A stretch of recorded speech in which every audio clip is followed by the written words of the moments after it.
இயேசுவில் அன்புக்குரியவர்களே, இதயத்தை உழுது இறையாட்சியை விதைப்போம். வறண்டு கிடக்கின்ற நமது இதயத்தை இறைவார்த்தை என்ற நீரினால் நாம் அதை முழுமையாக நனைத்து உழுது இறையாட்சியை விதைப்போமா? இறையாட்சி விதைக்கின்ற பொழுது இறைவனின் அருளாட்சி எங்கும் நிறைந்து காணப்படும் என்ற தன்மை வார்த்தை வழியாக என்று உணர்த்தப்படுகிறது. வார்த்தையோடு கடந்து சிந்திக்கலாம் வாங்க. Praise the Lord. இயேசுவுக்கே புகழ், இயேசுவுக்கே நன்றி. இறைவனின் அருட்கரமும் அருளாசிரும் உங்களோடு உங்கள் குடும்பத்தோடு நிறைவாக தங்கிட உங்களை நான் வாழ்த்துகிறேன். அன்புக்கினியவர்களே, இன்றைய முதல் வாசகத்தில் ஓசேயா இறைவாக்கினர் இஸ்ரேல் மக்களை ஒரு கனி நிறைந்த திராட்சை கொடிக்கு ஒப்பிடுகிறார். அவர்கள் செழிப்படைந்த போது இறைவனை மகிமைப்படுத்தாமல் தங்களுக்காகவே பலிப்பிடங்களை எழுப்பினர். வளம் அதிகரித்த அளவுக்கு இறைவனை விட்டு விலகினர். அதனால் உங்கள் இதயங்கள் இரண்டுபட்டிருக்கிறது என்பதை இறைவாக்கினர் வேதனையுடன் சொல்லுகிறார். நற்செய்தியில் இயேசு தமது 12 சீடர்கள் அழைத்து விண்ணரசு நெருங்கி வந்து விட்டது என்று அறிவிக்க அனுப்புகிறார். அவர்கள் எழுதும் செய்தியை மட்டுமல்ல, இறையாட்சியின் வாழ்க்கை முறையை எடுத்துச் செல்லும் தூதர்களாக அனுப்பப்படுகின்றனர். இந்த 2 வாசகங்கள் நமக்கு ஒரு முக்கியமான கேள்வி எழுப்புகின்றன. என் இதயம் இறைவனுக்கான வயலா அல்லது உலக ஆசைகளின்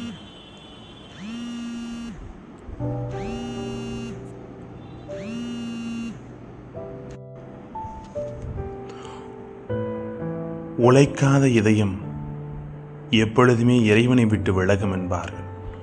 உளப்படாத இதயம் களைகள் நிறைந்த வாழ்க்கை என்று சொல்லுவது போல, நீதியை விதையுங்கள், அன்பை அறுவடை செய்யுங்கள், உளப்படாத நிலத்தை உழுங்கள். நாம் நம் வீட்டை தினமும் சுத்தம் செய்கிறோம், ஆனால் நம் இதயத்தை சுத்தம் செய்கிறோமா?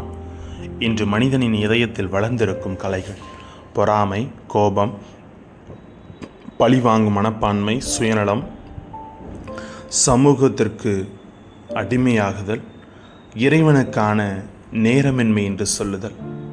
உளப்படாத நிலத்தில் நல்ல விதை வளராது. அதுபோல் மாற்றப்படாத இதயத்தில் இறைவார்த்தை பலன் தராது. அதிகாரம் அல்ல, பொறுப்புதான் முக்கியம் என்பார்கள். இயேசு சீடர்களுக்கு தீய ஆவிகளை விரட்டவும் நோய்களை குணமாக்கவும் அதிகாரம் கொடுத்தார். ஆனால் அந்த அதிகாரம் அவர்களது புகழுக்காக அல்ல, மக்களின் மீட்புக்காக. இன்றும் பெற்றோர், ஆசிரியர், குருக்கள், அருள் சகோதரர்கள், தலைவர்கள் அனைவருக்கும் அதிகாரம் உள்ளது. கேள்வி, அந்த அதிகாரம் அன்பை உருவாக்குகிறதா அல்லது பயத்தை உருவாக்குகிறதா? இறைவன் கொடுக்கும் அதிகாரம் எப்போதும் சேவைக்காகவே. இறையாட்சி தொலைவில் இல்லை என்று நற்செய்தியில் அவர் சொல்லுவது போல, விண்ணரசு நெருங்கி வந்து விட்டது. விண்ணரசு என்பது மரணத்திற்கு பிறகு மட்டும் கிடைக்கும் இடம் அல்ல. அது இன்று மன்னிக்கும் குடும்பத்தில், அன்பு நிறைந்த உறவில், நேர்மையான தொழிலில், கருணை உள்ள இதயத்தில், ஜன்மம் நிறைந்த வாழ்வில் தொடங்குகிறது. ஒரு நாள் ஒரு விவசாயி 2 ஆண்டுகள் தனது நிலத்தை உழாமல் விட்டார். 3ஆம் ஆண்டு விதைத்த போது எதுவும் சரியாக வளரவில்லை. காரணம், நிலம் முழுவதும் களைகளால் மூடப்பட்டிருந்தது. அப்போது அவர் கூறிய வார்த்தை, நிலத்தை நான் கவனிக்காததால் களைகள் அதை தங்களுடையதாக்க மாற்றிவிட்டன என்றார். அதுபோல நம் இதயமும் நம் இறைவனின் ஒப்படைக்காமல் விட்டால் உள்ளத்தில் ஆசைகள் அதை ஆக்கிரமித்துவிடும். திருவள்ளுவர் சொல்லுவது போல, மனதுக்கண் மாசிலான் ஆதல் அனைத்தரன் ஆகுல நீர பிற. மனம் தூய்மையாக இருந்தால் மட்டுமே வாழ்வு அர்த்தமுள்ளதாக இருக்கும். மனிதன் எதை அடிக்கடி சிந்திக்கிறானோ அதுவே அவனது குணமாக மாறுகிறது. எதிர்மறை எண்ணங்களை வளர்த்தால் மன அழுத்தம் அதிகரிக்கும். அன்பு, நம்பிக்கை, நன்றி உணர்வு ஆகியவற்றை வளர்த்தால் உள்ளம் புதுப்பிக்கப்படும். இறைவன் முதலில் மாற்ற விரும்புவது நம் சூழ்நிலை அல்ல, நம் இதயத்தை. இதயம் மாறும்போது வாழ்க்கையும் குடும்பமும் சமுதாயமும் மாறத் தொடங்கும். தினமும் இதயத்தை ஆராய்ந்து மனமாற்றத்திற்கு இடம் கொடுப்போம். நமக்கு கொடுக்கப்பட்ட அதிகாரத்தை அன்போடு பணிவோடு பயன்படுத்துவோம். இறையாட்சி வார்த்தைகளால் அல்ல, வாழ்க்கையால் அறிவிப்போம். நீதியை விதைத்து அன்பை அறுவடை செய்யும் மனிதர்களாக இருப்போம்.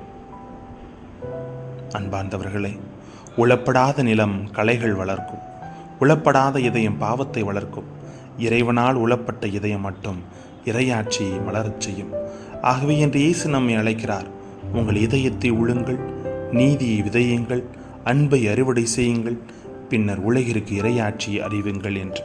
அதை உணர்ந்து வாழ்வோம். ஜெபிப்போமா? அன்பு இறைவா, எங்கள் வாழ்க்கையிலே நாங்கள் எங்கள் இதயத்தை உலர்ந்து இறையாட்சியை விதைத்து வாழ எங்களோடு தங்கும் ஆண்டவரே. Praise the Lord.